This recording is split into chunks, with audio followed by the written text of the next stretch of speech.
तो क्या करना चाहिए है? सबको अच्छा पुरुषार्थ करना चाहिए। किस किस बात का अच्छा पुरुषार्थ है?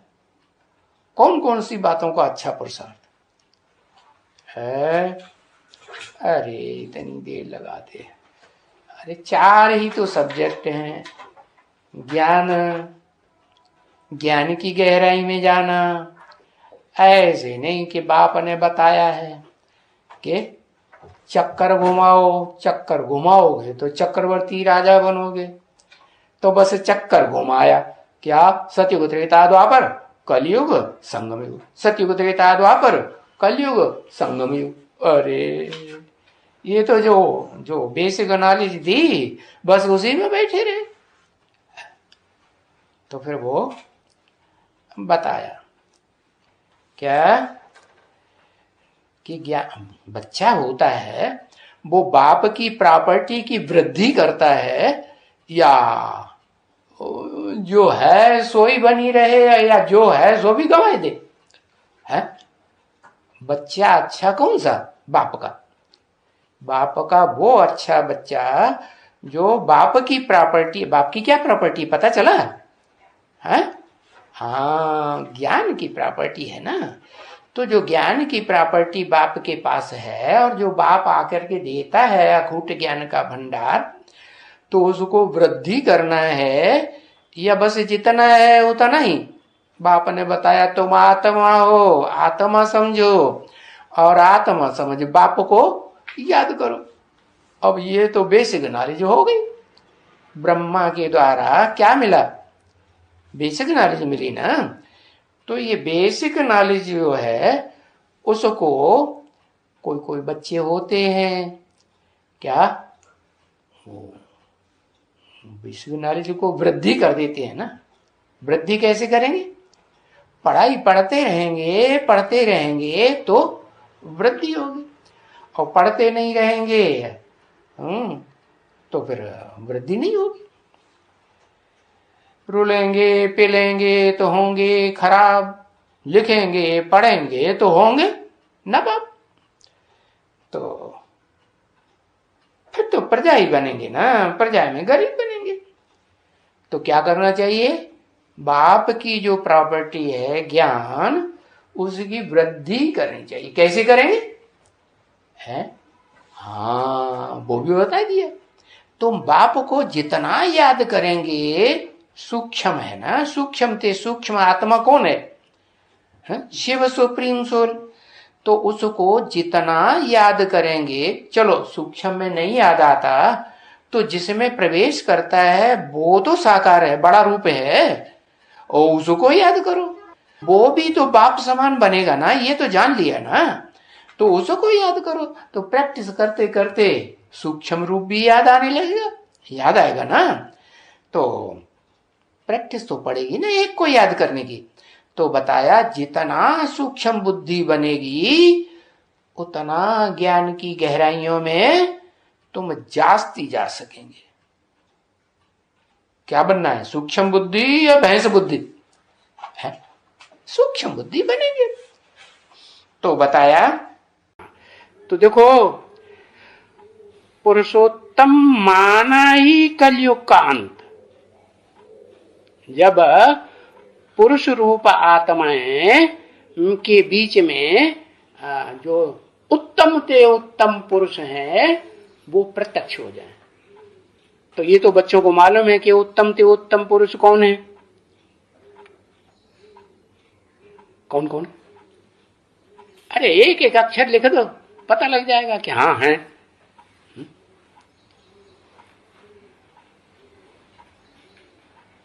आदि नारायण एक ही है बस। हाँ, याद दिलाओ तब याद आता है, शिव को भूल जाते हैं। जो सदा काल इस सृष्टि पर पार्ट भले नहीं बजाता है, लेकिन पुरुषोत्तम संग तो शरीर में रह के ही पार्ट बजाता है ना, कि बिना शरीर के। हाँ, और दूसरे बच्चों में भी प्रवेश करेगा तो शरीर में ही प्रवेश करके पार्ट बजाएगा ना, नहीं? हाँ, तो बताया वो शिव की सोल वो भी पुरुषों में उत्तम है या नहीं है।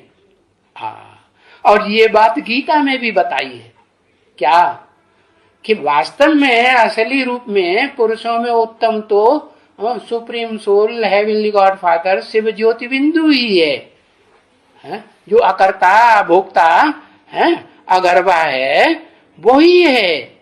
लेकिन इस सृष्टि रूपी रंगमंच पर वेदों में और दुनिया में लोगों ने किसको समझ लिया पुरुषोत्तम, नारायण को या विष्णु रूप को समझ लिया।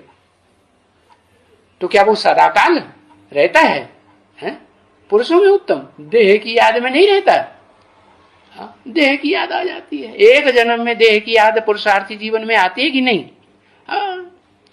तो पुरुषोत्तम माना ही कलयुग का अंत। जब कलयुग का अंत होता है उस आत्मा के लिए है, तो कब होता है पता है? बाबा आदम वाली आत्मा, अर्जुन वाली आत्मा, आदि देव कहो महादेव कहो, उस आत्मा के लिए कलयुग का अंत कब कहा जाए? अरे कोई वर्ष बाद बताएंगे कि नहीं?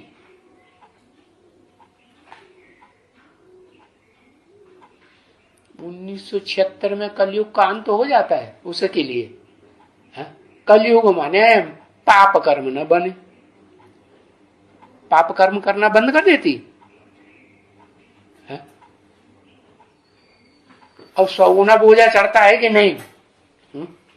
संगम युग में पुरुषोत्तम संगम युग तो कहेंगे कि पुरुषों में उत्तम बनना शुरू तो होती है वो आत्मा। 2028 में 2077 वो 1977 बताया ना क्या संपूर्णता वर्ष, वो आत्मा के लिए बताया। ऐसे थोड़े ही कि शरीर भी संपूर्ण हो गया, कंचन काया बन गया, नहीं। तो शरीर भी जब तक कंचन काया न बने तब तक संपूर्ण नहीं कहेंगे। तो वो शरीर से भी कंचन काया सारी दुनिया को दिखाई पड़ता है। शास्त्रों में नाम लिख दिया हिरण्यगर्भ। क्या जैसे सवेरे को सूरज निकलता है ना, तो कैसा दिखाई पड़ता है? लाल लाल दिखाई पड़ता है। तो चमकता चेहरा दिखाई पड़ेगा कि नहीं? तो कलयुग का अंत पुरुषोत्तम माना कलयुग का अंत, नहीं तो कलयुग का अंत कहेंगे नहीं। सतयुग आदि का ये आस्पिशियस या कल्याणकारी संगम युग, और उस संगम युग पर है ये तुम्हारा ईश्वरीय जन्म सिद्ध अधिकार है। ईश्वर से तुमने जन्म लिया। जन्म लिया माने बेहद का अर्थ क्या होता है? जन्म लिया गर्भ से जन्म लिया नहीं, वो गर्भ के जन्म की बात नहीं है। कौन से जन्म की बात है? निश्चय रूपी जन्म। संपूर्ण निश्चय तो तब ही होता है जब 84 जन्मों का पूरा पता लग जाए। क्या एक भी जन्म ऐसा न रहे जिसमें हिस्ट्री का पूरा पता आत्मा को न लगे, तभी कहेंगे संपूर्ण या अपूर्ण? संपूर्ण कहेंगे। तो ईश्वरीय जन्म सिद्ध अधिकार है क्या? पुरुषोत्तम बनना। पुरुषों में जो भी पुरुष चूलाधारी हैं उनमें, उनके बीच में उत्तम ते उत्तम पुरुष बनना तुम्हारा जन्म सिद्ध अधिकार है। तुम्हारा क्यों कहा? तेरा क्यों नहीं कहा?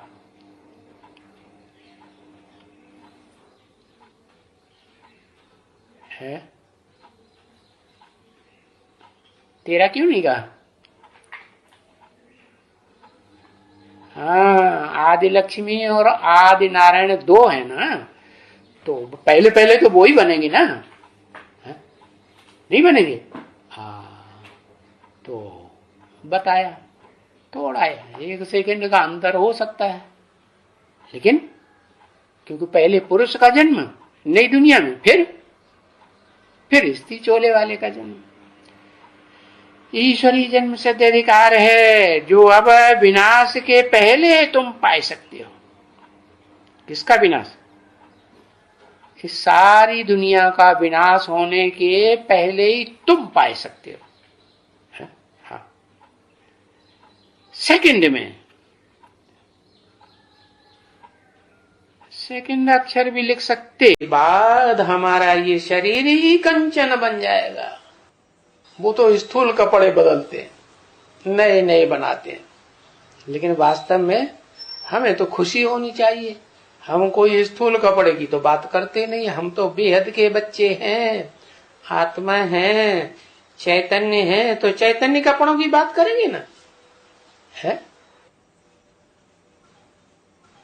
ये शरीर क्या है? गीता में लिखा है ना, वासांसि जीर्णानि यथा विहाय। जैसे मनुष्य जो है पुराने कपड़ों को छोड़ देता है, शरीर रूपी वस्त्र को, और नए वस्त्र धारण करता है, ऐसे ही आत्मा है। तो हम तो चैतन्य आत्मा की बात करते हैं। चैतन्य आत्मा ये पुराना शरीर कलयुग के अंत का छोड़ती है। छीछी शरीर है ना, है इसके 9 द्वारे है ना, 9 द्वारों में से किसी द्वारे में सुगंध की चीज निकलती है, इतर निकलता है क्या? सेंट किसी में से नहीं निकलता, वही बदबू गंदी कर्म ही ऐसे है। तो हमारा ये शरीर कंचन का बन जाएगा। क्या कंचन माने? गोल्ड, सोना, वो भी मिक्स सोना नहीं, पक्का 24 कैरेट वाला कंचन का बन जाएगा, माना निरोगी काया बन जाएगी। कंचन काया इसको कहा जाता है। क्या? किसको कहा जाता है? कृष्ण प्रत्यक्षता रूपी जब जन्म लेता है ब्राह्मणों की दुनिया के बीच, तो निरोगी काया बन जाती है, माने योग की सिद्धि हो जाती है। कौन सी कृष्ण की बात है? सतयुग में पैदा होने वाले कृष्ण की बात है। फिर संगम युगी, अरे पुरुषोत्तम संगम युगी बोला करो। बाबा रोज रोज समझाते, संगम युग में पहुंच जाते। अरे संगम में तो कलयुग भी घुसा हुआ है, पापी युग। तो क्या बोलना है? पुरुषोत्तम संगम युग। तो ये हुआ बड़ा दिन, नए कपड़े मिलते हैं, कंचन काया बन जाती है। तो अभी तो कृष्ण की तो बहुत सहज है समझाने के लिए। क्या अभी माने इस पुरुषोत्तम संगम युग में ये समझानी कि 84 जन्म है कृष्ण के। क्या? चाहे संगम युगी कृष्ण की आत्मा हो, चाहे सतयुगी कृष्ण की आत्मा हो, जन्म कितने मिलते हैं इनको? पूरे 84।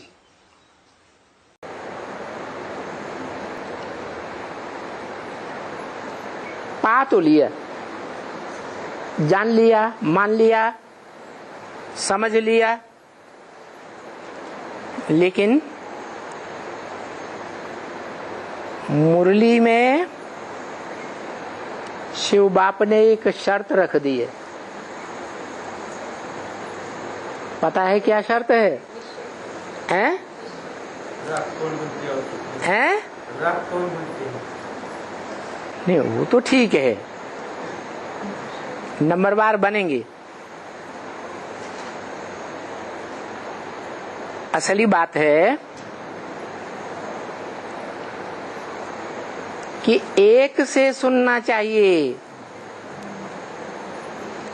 अनेकों से सुना तो ज्ञान व्यभिचारी हो जाएगा। क्या? एक बार पक्का कर लिया,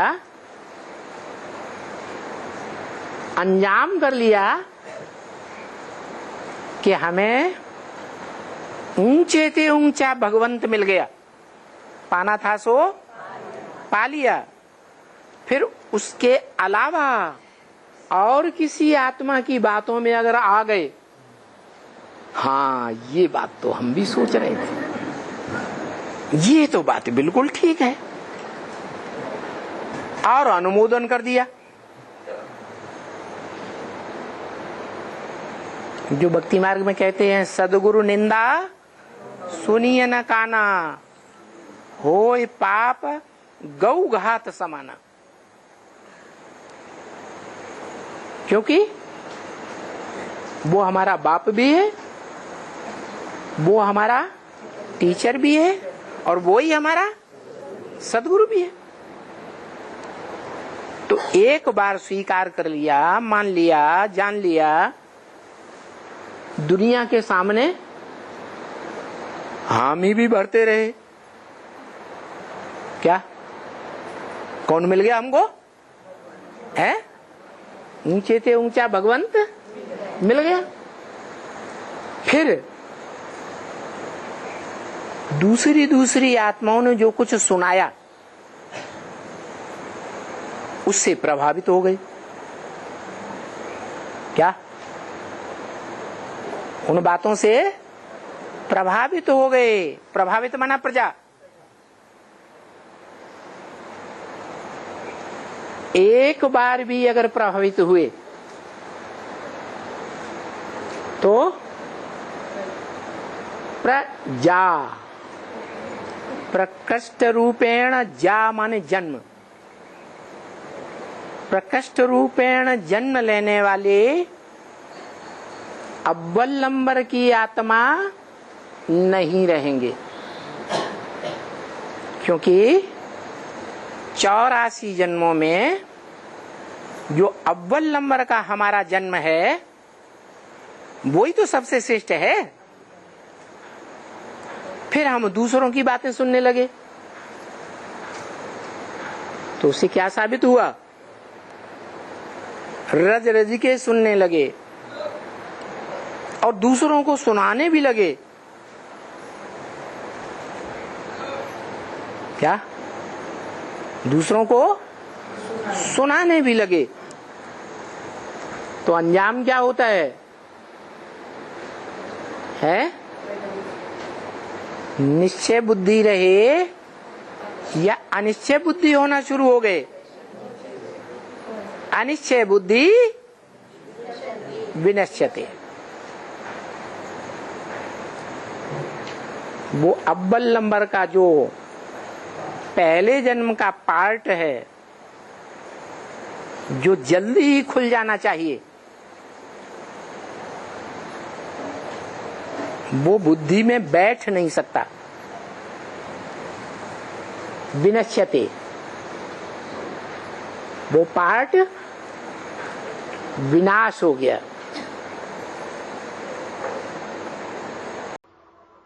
मेरे समान कैसे बनेगा? हाँ, 24 घंटे एक ज्योति बिंदु, एक शिव बाबा, दूसरा न कोई।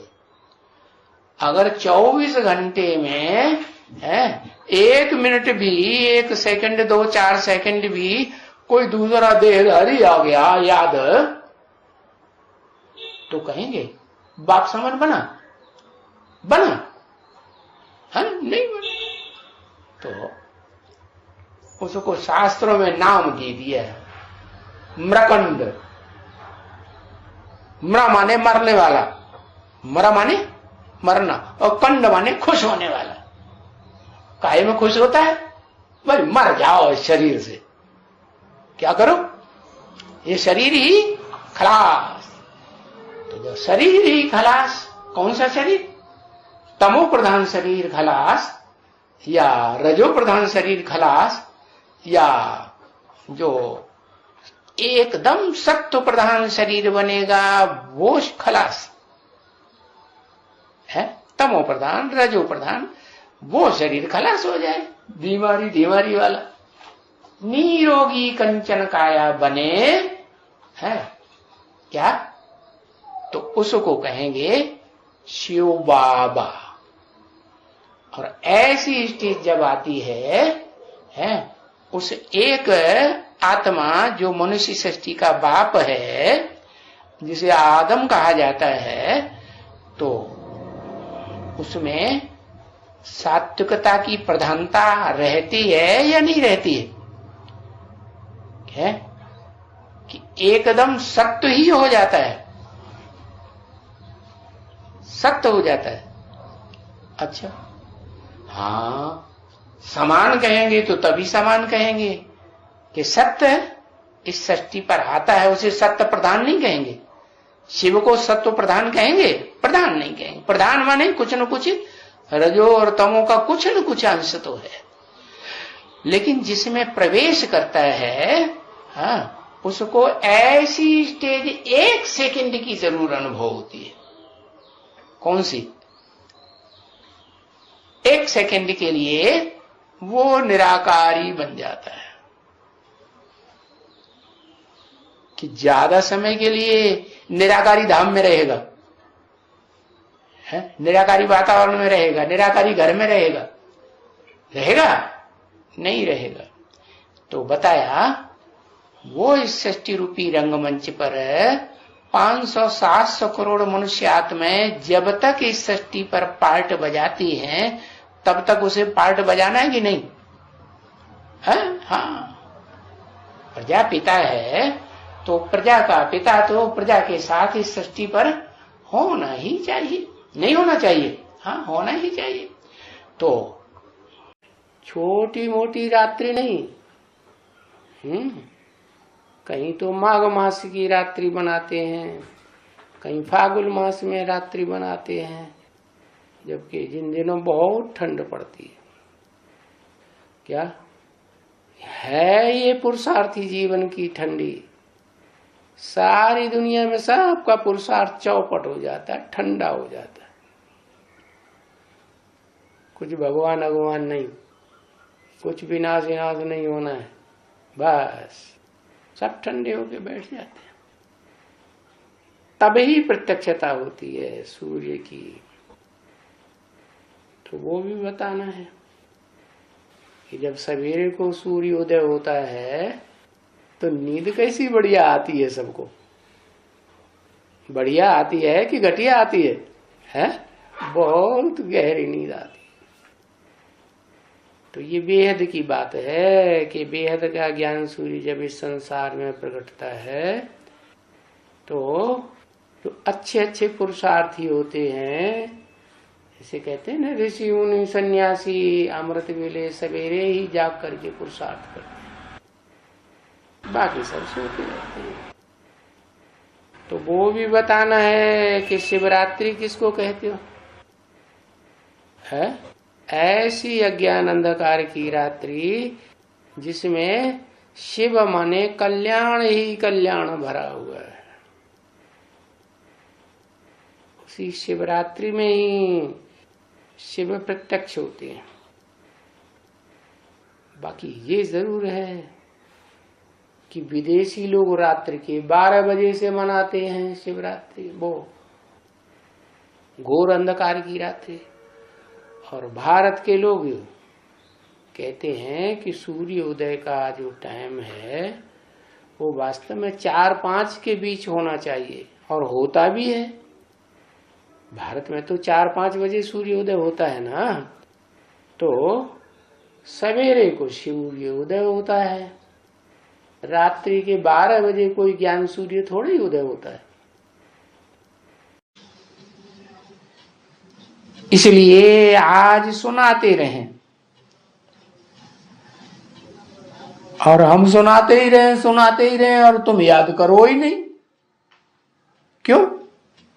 क्योंकि तुमने पहचान ही नहीं पाया। चलो ऊंच थे, ऊंच को नहीं पहचान पाया तो जो नंबरवार और ग्रुप हैं उनमें से किसी ग्रुप में किसी को तो पहचानेंगे। अगर कोई को नहीं पहचानेंगे तो फिर तो कहां चले जाएंगे? है कहां जाएंगे? है